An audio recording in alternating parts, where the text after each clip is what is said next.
Tantor Audio, a division of Recorded Books, presents Shoe by Alexandria House, narrated by Jakobi Diem and Wesleigh Siobhan. Shoe, the god of peace, lions, air, and wind, in ancient Egyptian religion. 1. Shoe. At first, I wasn't sure what woke me up. Hell, I didn't even realize where I was until my eyes began to focus on the darkness around me, only disturbed by the light from the muted flat-screen TV hanging on the wall. Full awareness came when my eyes landed on the bed I was sitting next to, where my father lay fast asleep. I straightened my slumped posture in the uncomfortable chair, my head snapping to the sound of footsteps outside the room's door. It eased open, and she hesitantly stepped inside the room, jumping a little when she noticed my presence. "Mr. Shoe?" "Yeah. Sorry I startled you." "Oh, no problem. I just need to check and see if your father needs to be changed. It's time to turn him, too." I nodded. "You doing all that by yourself tonight?" "No. Another aide is coming to help me." I stared at the tiny woman. The beautiful tiny woman with silky-looking dark skin and a puff of kinky hair sitting on top of her head. Her eyes were big and expressive. Her lips were so full and pouty, it looked like they were made for kissing. Tiny gold earrings trailed up her earlobes, and a white T-shirt peeked from under her green scrubs. The ID badge hanging from a lanyard around her neck read, "Denver, Nurse Tech." I'd seen her taking care of my father before, but she usually had someone with her to help. This was the first time she'd come in this room alone. I can help you," I offered. She frowned and shook her head. "I can't let you do that. That's my job." Standing from the chair, I stretched and said, "I want to do it. So tell me what to do." The door creaked open again, and a woman wearing green scrubs that matched Denver's stepped into my father's room, her eyes swinging from me to Denver. "You still need my help?" she asked. "I don't think so," Denver said slowly. "I'm a helper," I explained. "Oh, okay. Holler if you need me, Denver," the other lady said and rushed out the door. Denver smiled nervously at me. We should change him first." I nodded and watched as she pulled the covers back, checking my father's diaper. When she left to grab some supplies off her cart, I stared down at Omar Mitchell. He was once so big and scary to me, but now he was thin, frail, withering away both mentally and physically. I glanced at the door, and then back at my father. There were so many words I wanted and needed to say to him, but just like every other night that I found myself in his room, I couldn't. The words were stuck in my brain, unable to make their way to my vocal cords. Denver stepped back in the room with a diaper and some more stuff, and I did what she told me to do to help her, watched her change him like he was a baby, grabbed his arm when he tried to hit her, and after I'd helped her reposition him in the bed, I left, hoping the sleep I'd found in his room would follow me home. It didn't. I'm the middle child, the kid who exists in a hidden place between the youngest and the oldest. I was also the quietest child, so I slid under Omar's radar more than my brothers did. Shit, I honestly think he forgot to abuse me sometimes. Don't get it twisted, though. I definitely wasn't exempt from his cruelty. I was snatched out of bed and punched more times than I cared to remember. I was forced to do chores in the middle of the night and to fight my brothers, too. Life was fucked up for me, just like it was for Set and Ja. But the nights when I was awakened by my brothers being hurt instead of me outnumbered theirs. So I decided he forgot about me sometimes. Or maybe it was that I never showed fear or anger. I just took it. I didn't cry. I didn't get mad. I just stared at him while he hit me and tried to hit him back until those tries turned into successes. Then he stopped and, like my brothers, I kept the violence going outside our home. We all liked fighting. I actually loved it. I still did, although I avoided it. I did everything in my power to avoid it, because once I unleashed that part of me, it was hard to lock it back up. The thing is, my father made fighters out of my brothers, but me? He made me a killer. 2. Denver. I beat on the door and sighed. I could barely keep my eyes open after 8 hours of changing, washing, and flipping grown folks at the nursing home.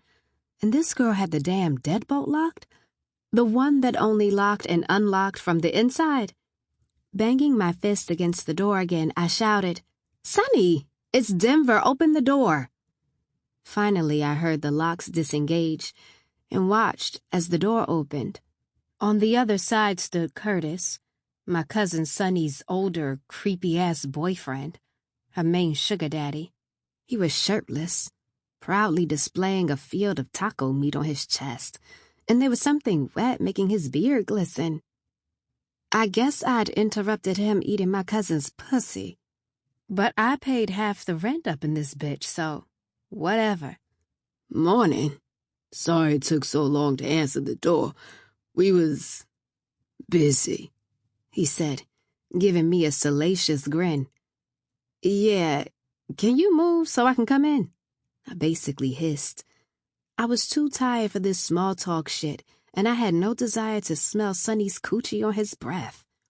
"All right, come on in a little bit. You mean as hell to be so little. What are you, 4'10"? He licked his lips. His ass was still in the doorway, so I shoved past him and headed to my room, slamming and locking my door behind me. This fool had messed up my tiny high from seeing Mr. Mitchell's fine-ass son with his big, tall self. He was older than me, probably much older than me, and I usually didn't like older men, but there was something about him that made him very appealing to me. He was handsome, had these narrow eyes that if you really looked, you could tell were two different colors. One was dark, almost black, and the other was a caramel brown. Those eyes were so beautiful. His lips were nice, kissable lips that I'd never seen form a smile. He always looked, I don't know, a weird mixture of mad and sad. But more than that, he felt dangerous, like deadly dangerous. Being around him made the hairs on the back of my neck stand up. But despite all that, I kind of liked him. Shit, I kind of wanted him too, which was crazy. Nevertheless, after I showered and climbed into bed, it was his face that occupied my dreams. Shoo. Still wearing my steel toes and my work clothes with my orange earplugs draped around my neck, I rang the doorbell next to the front doors of the Eternal Waters Care Center, since they locked the building down after hours. It was almost midnight. I'd been on my feet for 16 hours, and I was nowhere near tired. So I came here hoping to find sleep, as it only seemed to exist for me in my father's room. A security guard let me in, giving me a nod that I returned. Most of the night shift knew me, so I didn't bother to stop at the nurse's station. Making my way to Omar Mitchell's room and taking the seat next to his bed that my mother occupied in the daytime. She was devoted to him, but who could blame her? He treated her like a queen. He loved her. I hadn't quite worked out what it was he felt for me in Set and Ja, but if it was supposed to be love, that love was twisted like a motherfucker. I stared at him as an old episode of Gunsmoke played on the TV, pretending to myself that I was beginning to feel tired when I wasn't. I wished I was, though. Anyway, sleep was never that kind to me. When it did arrive, it snuck up on me. I never saw it coming. I wouldn't even know it had been there until I found myself waking up. Sleep's ass pulled that shit again, since I found myself startled awake just in time to see her again. Tiny, pretty, timid. "Hi, Mr. Shu. Sorry for waking you up," she said softly. How old are you? I asked, making her stop in her tracks. "Sir?" How old are you? "Why?" You keep calling me Mr. Shu. "Yeah, so?" There was a little bit of an attitude in her voice. I liked it. So, unless you're under the age of 18, call me Shu. Just Shu. "Oh, okay, Shu." I nodded and hopped up from my chair. She gave me a smile and reached into her pocket, pulling out some gloves. "I brought extra larges for you this time. I could tell the larges were too tight." I lifted the corner of my top lip a little and nodded. Thanks. Then we went to work, pulling and tugging on Omar to get him changed and turned. Well, I just kind of stood there while she handled the diaper changing, because fuck that. That's your real name? Denver? I asked. She rolled her eyes. "Yes, but I'ma change it." To what? "Anything other than Denver." You from Denver? "Nah, my mom said she just liked the way Denver sounds." Oh. "Is Shu your real name? Like the Egyptian god?" My eyes widened a little. Yeah, it is. "Nice. God of peace, huh? Does that fit you?" I shrugged. "I don't think mine fits me at all. Denver sounds like a white girl. I'm the opposite of white." And you're beautiful, I thought. What's your last name? I questioned, as she fastened the new diaper. She glanced up at me. "Hayes. You know any Hayeses?"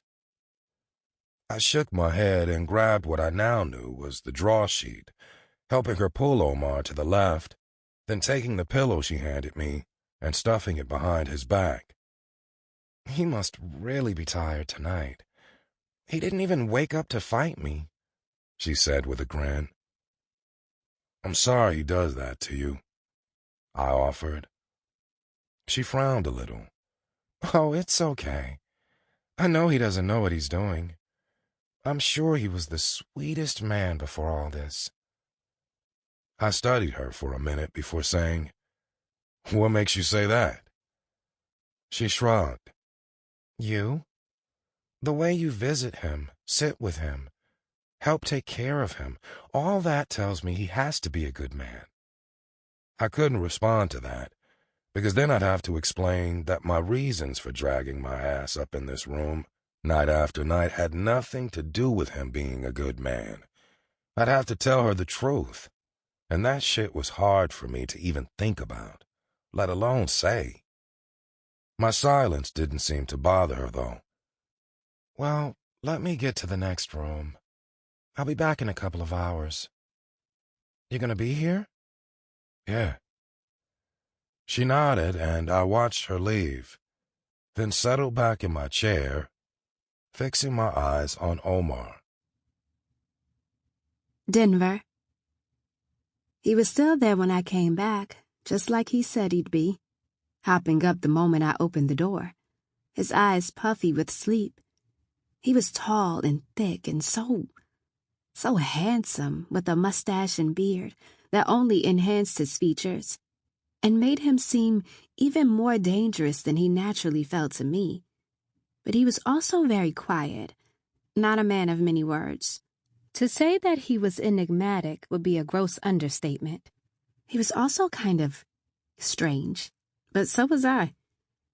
I was very strange to most people, but I considered myself free.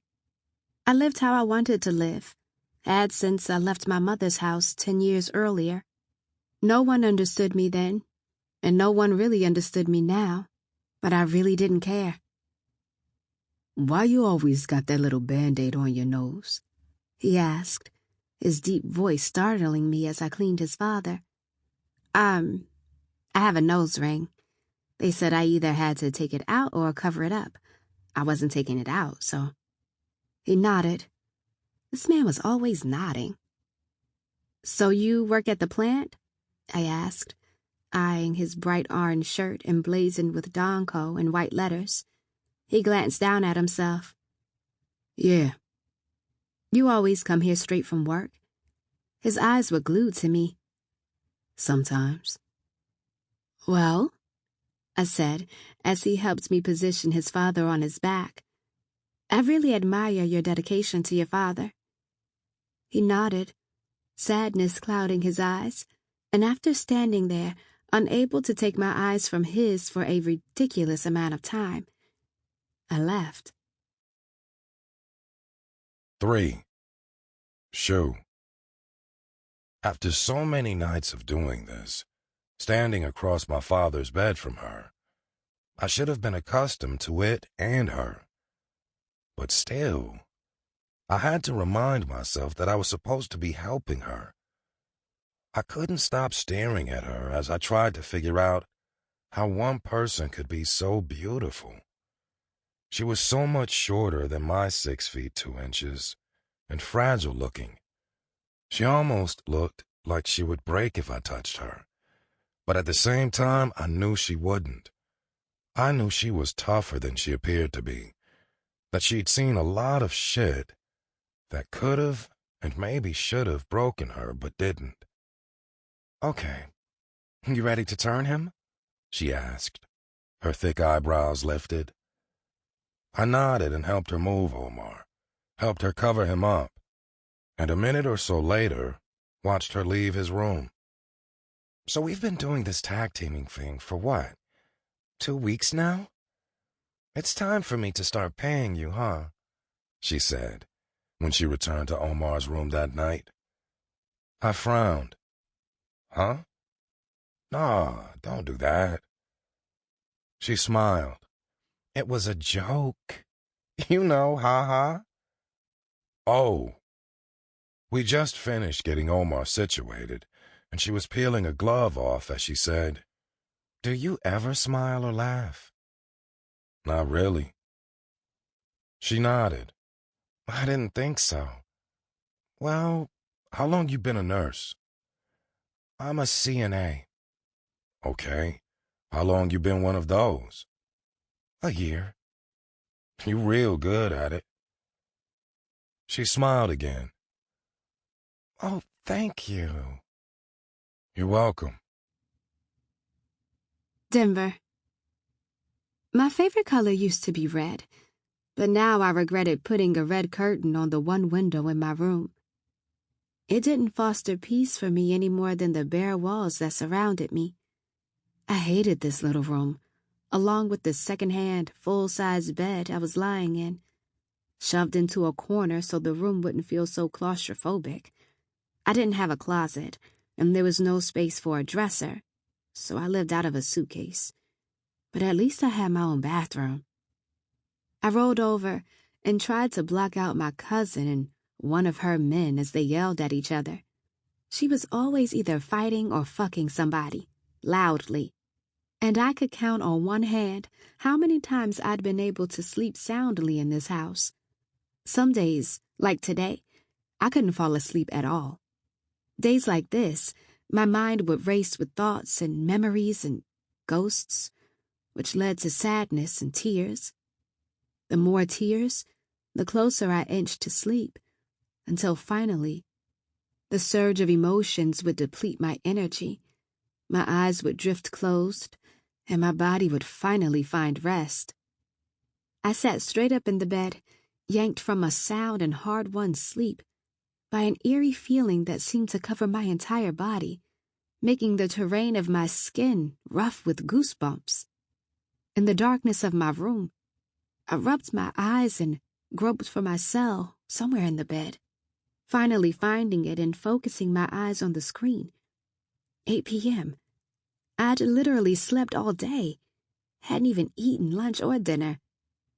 I was obviously tired, and not just from working a physically taxing job. My damn life was wearing me out, but that was nothing new. I stretched, let my eyes scan the dark room, and yelped when I saw movement by the door. "Sonny?"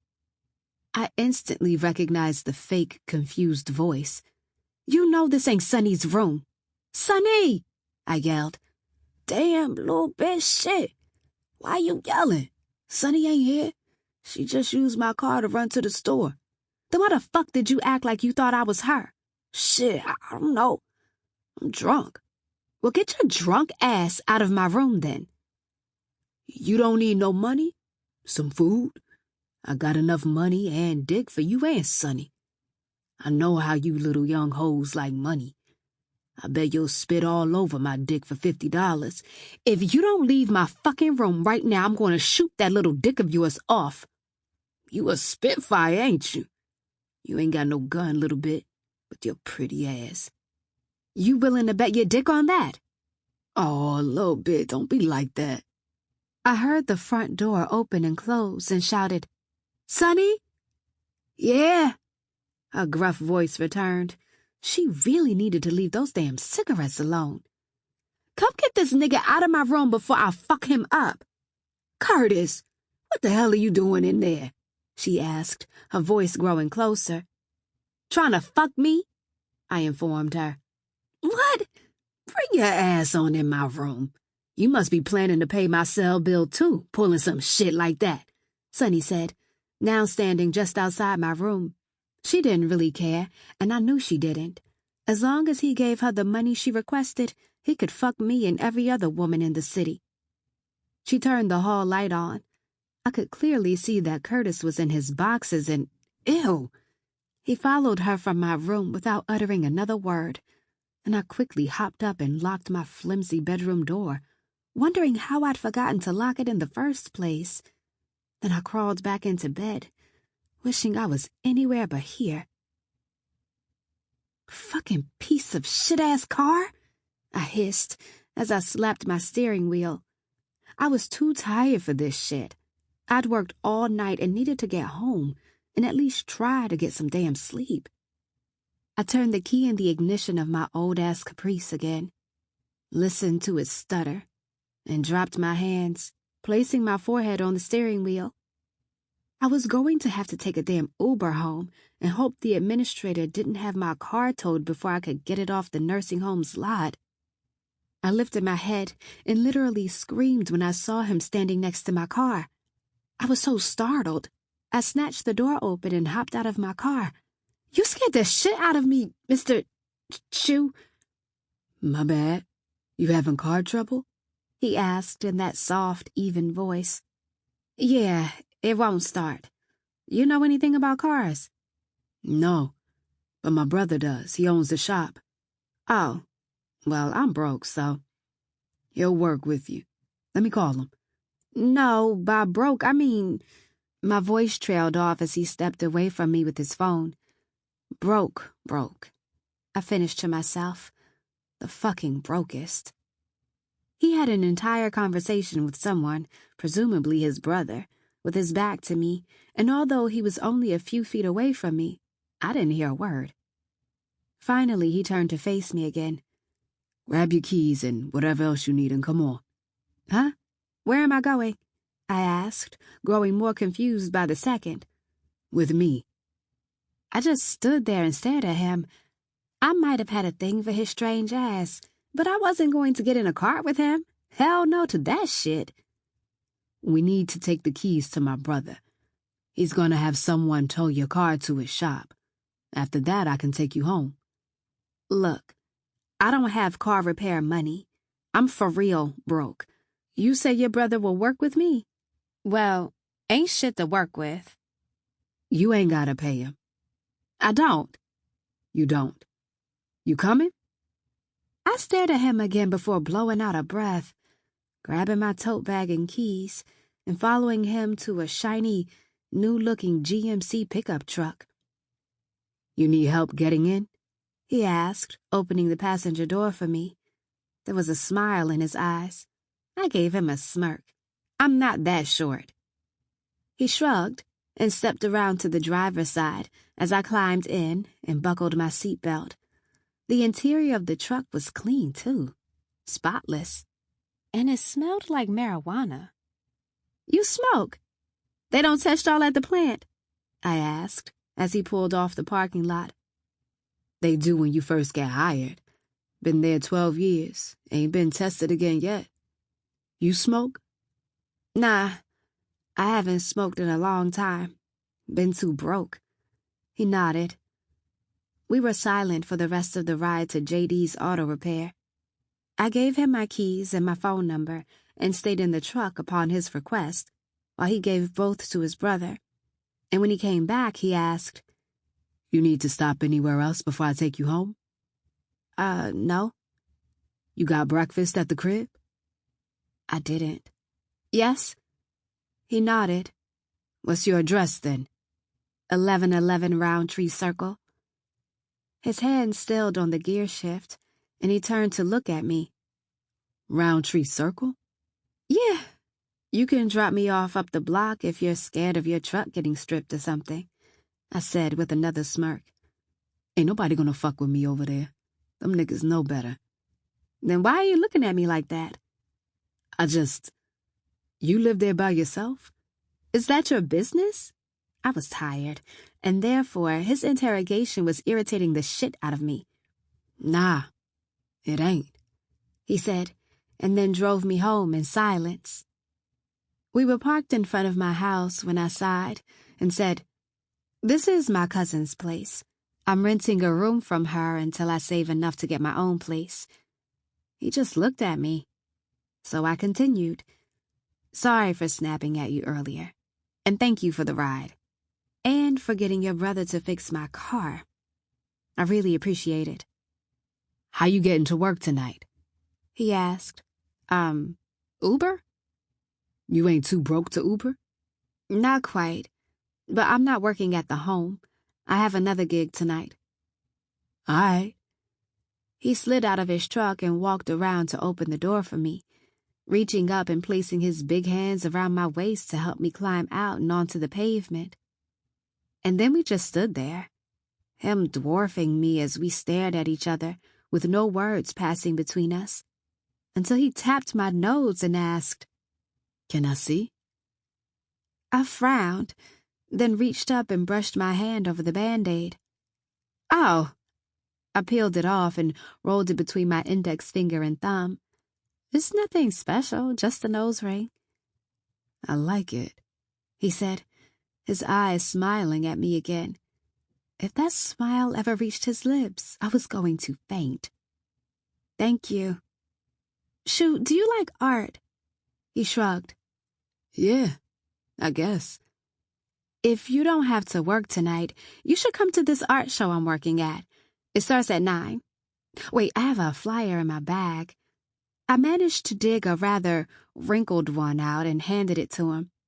It's $15 to get in, but it's worth way more than that. There will be all forms of art, live painting, everything. He actually lifted a corner of his mouth into an almost smile. I'm off tonight, so I just might come through. Okay. There'll be a bar, too. Cool. All right. Well, thank you again. No problem, Denver. Shoo. Usually, I'd call and see if I could pick up an extra shift on my off days. But not today. After I dropped Denver off at her place, I went home and actually got a little sleep. Woke up and ate, watched some TV, smoked a blunt, called John to check on her car. Sample complete. Ready to continue?